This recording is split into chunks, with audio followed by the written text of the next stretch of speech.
Assalamualaikum warahmatullahi wabarakatuh. Perkenalkan, kami dari kelompok 2 yang beranggotakan Hilda Fitriani dengan NIM 55522100033 dan saya sendiri Aditria Vernika dengan NIM 55522100083. Di sini kami akan membahas bab 1, perkembangan teori akuntansi, khususnya pada pedoman buku Schroeder, Financial Theory and Analysis, edisi ke-12 dan buku Scott edisi ke-7. Pokok bahasan pada buku Schroeder Financial Theory and Analysis dibagi menjadi 4. Pokok bahasan pertama yaitu sejarah awal akuntansi, kedua akuntansi di Amerika Serikat pada tahun 1930, ketiga peran etika dalam akuntansi, dan yang terakhir International Accounting Standard atau standar akuntansi internasional. Sebelum kita membahas pokok bahasan pertama, di sini saya akan menjelaskan apa itu teori. Teori sendiri merupakan seperangkat hipotesis konseptual yang terjalin satu sama lain dan membentuk suatu kerangka acuan untuk suatu bidang ilmu pengetahuan. Webster sendiri dalam buku Schroeder mengatakan bahwa teori merupakan pengetahuan yang tersusun secara sistematis. Teori ini juga dapat diterapkan dalam berbagai kondisi. Teori juga suatu sistem yang terdiri atas sejumlah asumsi, sejumlah prinsip, dan aturan yang dapat diterima terkait dengan prosedur untuk menganalisis, untuk memprediksi, maupun menjelaskan sifat dasar suatu perilaku dari serangkaian fenomena tertentu. Maka dapat disimpulkan tujuan teori ini untuk explain atau menjelaskan dan predik untuk memprediksi.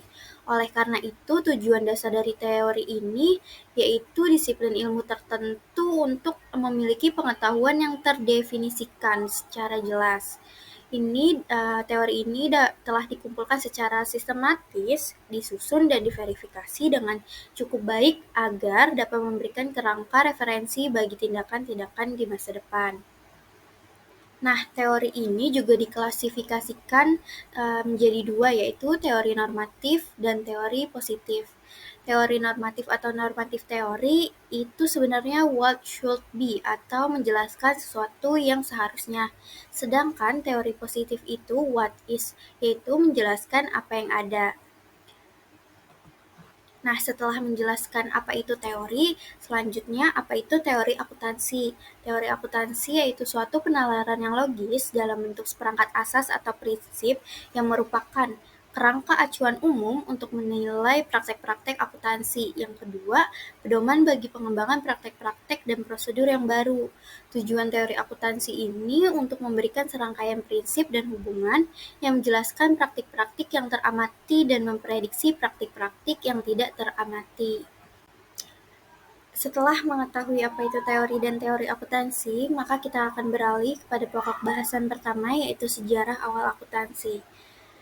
Pernyataan Dennis Mandat Besarat pada buku Schroeder mengatakan bahwa asal-muasal menulis sebenarnya ditemukan dalam perhitungan. Hal ini didasarkan pada fakta bahwa para peneliti menemukan potongan-potongan kecil tembikar. Catatan akuntansi lainnya menunjukkan bahwa pada setiap tahap perkembangan, orang-orang makin menginginkan informasi terkait upaya dan pencapaiannya. Hal ini juga didasarkan pada penemuan papirus Zenon pada tahun 1915 yang memuat informasi terkait sejumlah proyek konstruksi, aktivitas pertanian, dan operasional bisnis pada tanah yang dimiliki pribadi oleh Apollonius. Nah, sistem akuntansi Zenon ini berisi ketentuan-ketentuan terkait akuntansi pertanggungjawaban atau responsibility accounting. Pada tahun 1494, seorang birawan Italia, Fra Luca Pacioli, menulis buku tentang aritmatika yang menyertakan penjelasan mengenai double entry bookkeeping. Hal ini juga dijelaskan pada buku Scott. Double entry bookkeeping memungkinkan organisasi untuk menyimpan catatan yang lengkap dan atas sejumlah transaksi yang mana ada akhir yang berujung pada kemampuan untuk menyusun laporan keuangan. Di awal abad ke-18, ada yang namanya konsep joint stock company, yaitu penggabungan modal usaha yang berkembang di Inggris untuk menegaskan kewajiban pemegang saham yang terbatas dan kemampuan mentransfer saham yang pada perkembangannya. Hal ini jadi menciptakan pasar di mana saham dapat dijual dan dibeli.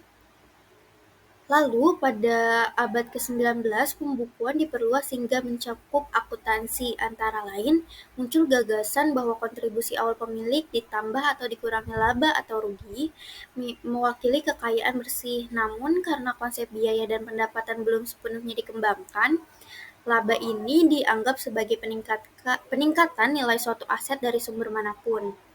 Pada awal abad ke-19 juga banyak kontroversi, termasuk kritikus praktik akuntansi pada tahun 1920 yang berpendapat bahwa akuntan melepaskan tanggung jawab manajemen. Maka pada tahun 1929, pasar saham ambruk yang menyebabkan peristiwa yang dikenal sebagai depresi hebat atau Great Depression yang akan dibahas pokok bahasan kedua selanjutnya. Nah, sesuai apa yang saya jelaskan pada pokok bahasan sebelumnya, pada awal abad ke-19 terjadi perkembangan akuntansi. Dibuktikan pada awal tahun 1900-an, banyak universitas yang mulai menawarkan mata kuliah akuntansi. Meski pada saat itu belum ada kurikulum akuntansi yang standar, untuk menyelesaikan masalah tersebut, maka pada tahun 1916, American Association of the University Instructor in Accounting atau AAUEA dibentuk untuk mengembangkan kurikulum yang merupakan fokus utama pada saat itu. Nah, teman-teman, pada tahun 1929 disayangkan pasar saham ambruk yang menyebabkan peristiwa depresi hebat. Walaupun akuntan itu tidak disalahkan atas peristiwa tersebut, namun intervensi pemerintah di sektor korporasi juga mulai nampak. Nah, depresi besar ini akan saya bahas pada pokok bahasan kedua, yaitu akuntansi di Amerika Serikat sejak tahun 1930. Nah, depresi besar menyebabkan kepentingan bisnis menjadi semakin mengkhawatirkan. Hal ini terkait intervensi pemerintah yang membuat pelaku usaha semakin mencari sejumlah cara untuk melakukan reformasi secara mandiri. Lalu teman-teman, untuk upaya mengatasi masalah tersebut, serangkaian pertemuan di antara para perwakilan New York Stock Exchange atau NYSE dan American Institute of Accountant atau AIA dengan tujuan untuk membahas sejumlah permasalahan yang berhubungan dengan kepentingan para pemilik investor. Lalu pada tahun 1935, American Accounting Association atau AAA mengumumkan niatnya untuk memperluas aktivitasnya dalam riset dan pengembangan terkait prinsip-prinsip dan standar-standar akuntansi. Dari tahun 1936 sampai 1938, SEC terlibat dalam perdebatan internal terkait perlu atau tidaknya mengembangkan standar akuntansi. Kenapa sih hal tersebut diperdebatkan?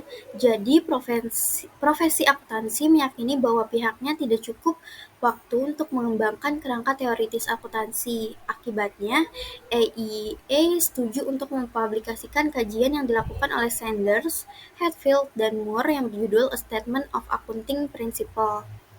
Walau publikasi ini ternyata menimbulkan kontroversi.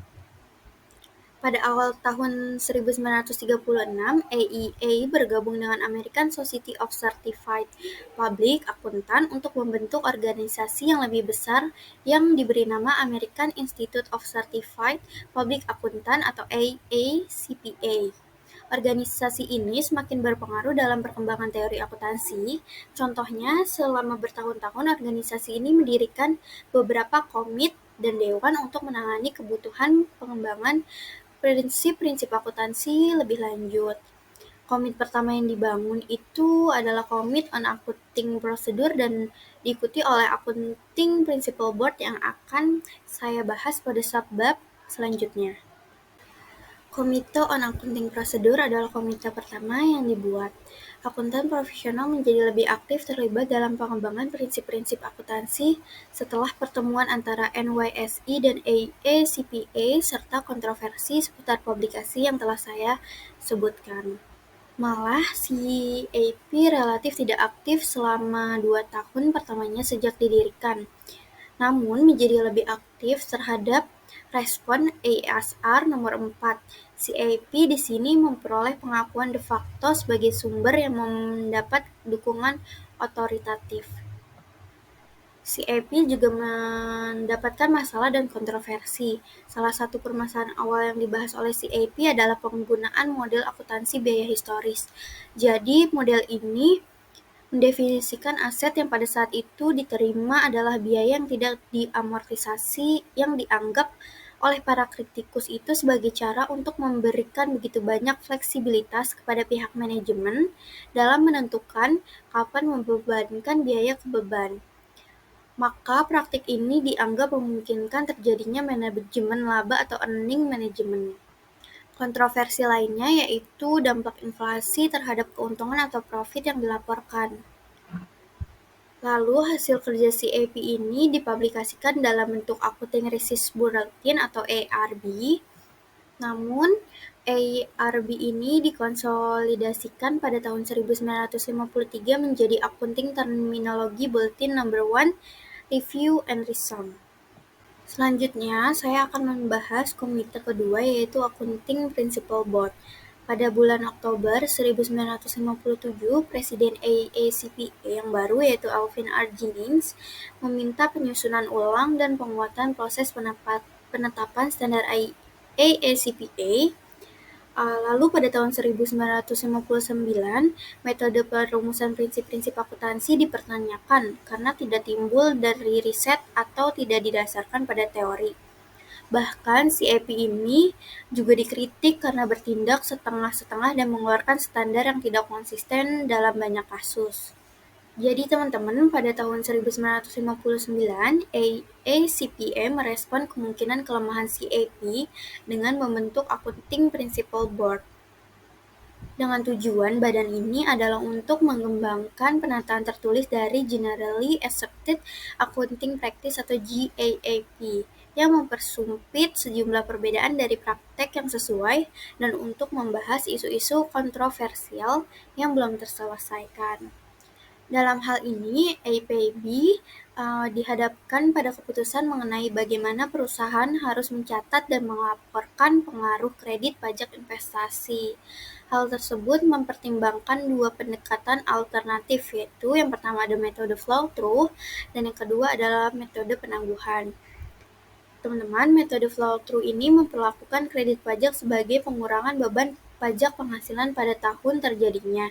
Sedangkan metode penangguhan memperlakukan kredit pajak sebagai pengurang biaya perolehan aset dan selanjutnya tercermin selama umur ekonomis aset tersebut melalui beban penyusutan yang berkurang. Lalu, APB ini memutuskan bahwa kredit pajak harus diperhitungkan dengan metode penangguhan dan mengeluarkan APB Opinion nomor 2 dengan pernyataan menyebutkan bahwa pengurangan pajak berujung pada pengurangan biaya yang dimana pengaruhnya harus diamortisasi selama umur ekonomis aset tersebut. Maka, pendekatan yang digunakan adalah metode penangguhan. Baik, selanjutnya yaitu Financial Accounting Standard Board atau FASB. Nah, jadi teman-teman, Financial Accounting Standard Board itu merupakan badan yang bersifat otoritatif atau independen terhadap AICPA yang bertugas untuk mengembangkan serta memajukan akuntansi keuangan dalam menetapkan standar-standar pelaporan. Nah, jadi dengan demikian, FASB ini merupakan badan yang bertanggung jawab dalam pengembangan akuntansi. Kemudian selain itu, FASB juga memiliki beberapa misi.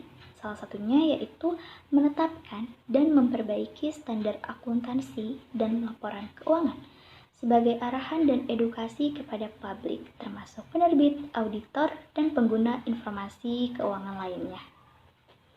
Kemudian teman-teman juga dapat melihat di slide itu terdapat struktur dari Financial Accounting Standard Board ya.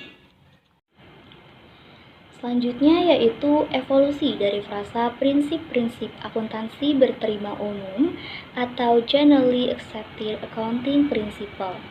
Nah, jadi JAAP ini merupakan salah satu hasil dari pertemuan di antara AICPA dengan anggota NYSE setelah terjadinya Great Depression. Nah, pertemuan ini tuh menghasilkan suatu revisi atau perubahan dalam pengaturan kata pada sertifikat yang dikeluarkan oleh CPA atau akuntan publik tersertifikasi. Jadi pada awalnya, dalam paragraf tersebut itu dinyatakan bahwa laporan keuangan yang telah diperiksa itu akan dinilai akurat. Kemudian adanya perubahan atau direvisi ini dengan menyatakan bahwa pernyataan tersebut itu disajikan secara wajar sesuai dengan GAAP. Nah, kemudian ungkapan tersebut itu saat ini diinterpretasikan sebagai pernyataan yang mencakup konvensi, aturan, dan prosedur yang diperlukan untuk menjelaskan praktik-praktik akuntansi yang berlaku. Oleh karena itu, laporan keuangan ini hanya dianggap wajar selama prinsip-prinsip yang digunakan juga wajar dan sesuai dengan prinsip GAAP tersebut. Selanjutnya yaitu FISB Accounting Standard Codification. Nah, jadi dimulai pada September 2004, Dewan Pengawas FAF itu menyetujui untuk melakukan pendanaan proyek kodifikasi dan perbaikan FISB. Setelah itu, FISB itu mengumumkan bahwa kodifikasi akan menjadi satu-satunya sumber GAAP Amerika Serikat otoritatif non-pemerintah.